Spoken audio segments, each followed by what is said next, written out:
Zach Collaros, here we are on the precipice of a brand new 2022 season. How good does it feel to have a regular training camp for the most part and get things started on time? Does it kind of help settle the mindset of somebody that's been in the league for a long time? Yeah, the training camp was different than what we're used to, obviously, with what was going on. But it feels good to be in game week, preparing for another opponent.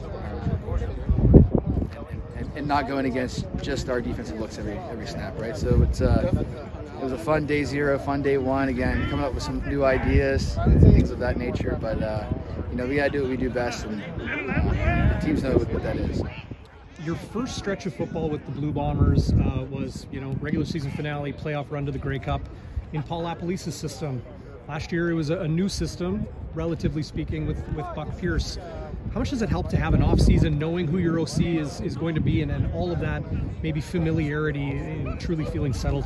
Yeah, familiarity, continuity, whatever you want to call it. It's always great to work with the same person, again, for that continuity. So, being able to reach out to him in the off-season and discuss different things and different defenses that might present themselves to us during the year, it was just, it makes it that much easier, then you can hit the ground and come training camp. The offense will look a little bit different this year. Obviously, the 2021 CFL leading receiver Kenny Lawler no longer here. The veteran Darvin Adams, and you guys, plugging in some new guys there with some familiar faces. But running back is the one area I think Blue Bomber fans are going to see the biggest difference with no Andrew. Tell me about Johnny and Brady and having two running backs and maybe a bit of an advantage that two different runners can have. Yeah, I think both those guys have done a good job, when the opportunity has presented itself. Brady and Johnny both played a lot of snaps last season. I can recall before I got here in 19, both those guys getting some reps as well. I think they've learned a lot from Andrew. One of the best running backs to ever play this game, if not the best. So, again, I think they were both sponges with him. They learned a lot, not just running the football, but obviously protections. They've been here with our offensive line and Marty for quite some time, so they're pretty sharp at that kind of stuff as well. And I think they're both ready for the opportunity. It's great to have them both out there. And they're both great guys. They want to win. They work hard, and that's all we can ask for as teammates is to go out there and prepare during the week and be ready to roll. You talked about continuity and assuredness. Is, as a quarterback, maybe one of the most things that make you feel the most assured in both of your tackles back and the guy who's been snapping you the ball most of your time here? Yeah, having 4 of those 5 guys back is amazing, and Jeff's been here for a long time too. He's a great player. Chris has been here for, now this is his 2nd year, so Tamoya as well at a great camp. So it's great having that continuity up front. Obviously having Stan and Yosh, be the bookends there. I don't think there's been a tackle combination like that in quite some time in this league, so I'm definitely blessed in that respect. As I always say, it starts with those guys. I love those guys. I know how hard they work. They know I do anything for them, and vice versa. So.